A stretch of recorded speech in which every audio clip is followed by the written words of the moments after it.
Hello fellow orchid lovers, it's Danielle here with an update on our fine-rooted Oncidium type or intergeneric type orchids transitioning to water culture. So they're all doing pretty good actually.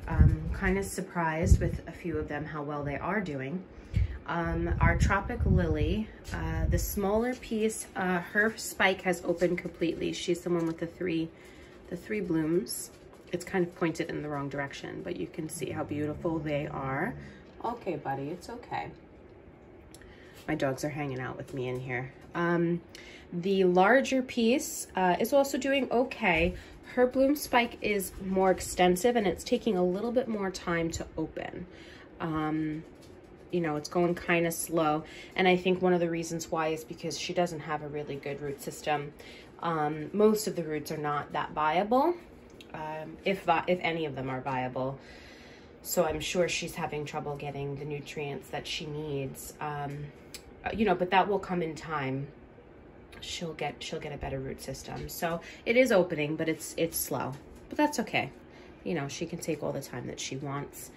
Our two problem children, and they're still in the same, you know, the glass beads, and I put the water up to just below their roots, and this piece, the smaller piece, is not as thirsty as the big piece. The big piece is a little more thirsty, so usually I water her about twice a week and she'll get water about 3 times a week. But I don't just do it automatically, like I watch the water levels. They're right up here on this shelf, so I can see them. They're right at eye level. And I'll just give you a little sneak peek of something exciting that's happening. That is a Vanda spike, kind of off topic, sorry. Just really pleased. Let's see, where was I? Okay, so the next one is, excuse me. Let me take a sip of coffee.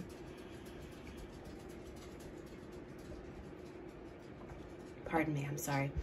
The next one is the Witch's Jewel. She is the one that was in some pretty wretched shape. And I really, I mean, I kind of put her in this as a, you know, not all orchids make it type of a deal, but she is pushing on. You know, I have the glass beads. I put the water just to the top of the glass beads, and I rest her on the glass beads so that her rhizome is not sitting in the water, but the roots are. And as you can see, she has new roots. She has new roots. They are continuing to grow. I mean, they're a little pitiful and small and, you know, not that significant, but they are there. So she is attempting to save herself. So we will continue to try to save her. So that's what we're doing with her, and it is working. Honestly, I forget about her sometimes. I treat her very poorly, and yet she's still trying. So, you know, it just shows you how resilient orchids are. As far as the golden spider, right, that's what, I actually can't pull it out anymore. She's got so many roots. Yes, golden spider. So if you remember, this is the one that had the brown rot that we had to take. It was a bigger plant, and we took the plant apart and we kept 2 ends of it. So this is actually doing much better, and this is the section I thought would do worse because the new growth was so tiny. This is the section that I thought would do better because there was another pseudobulb attached and it was farther advanced and had bloomed. So I thought this section would do better, and it's actually doing worse.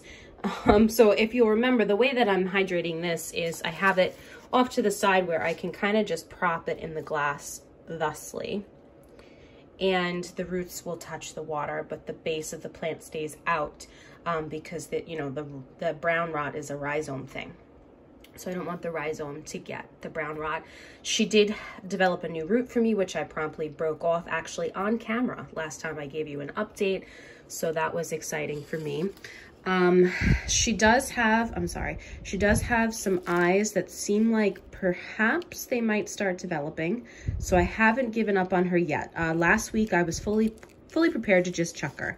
But I did take a look at her base and I saw, you know, what seemed to be some moving eyes, and so I'm going to continue to try to be patient with her.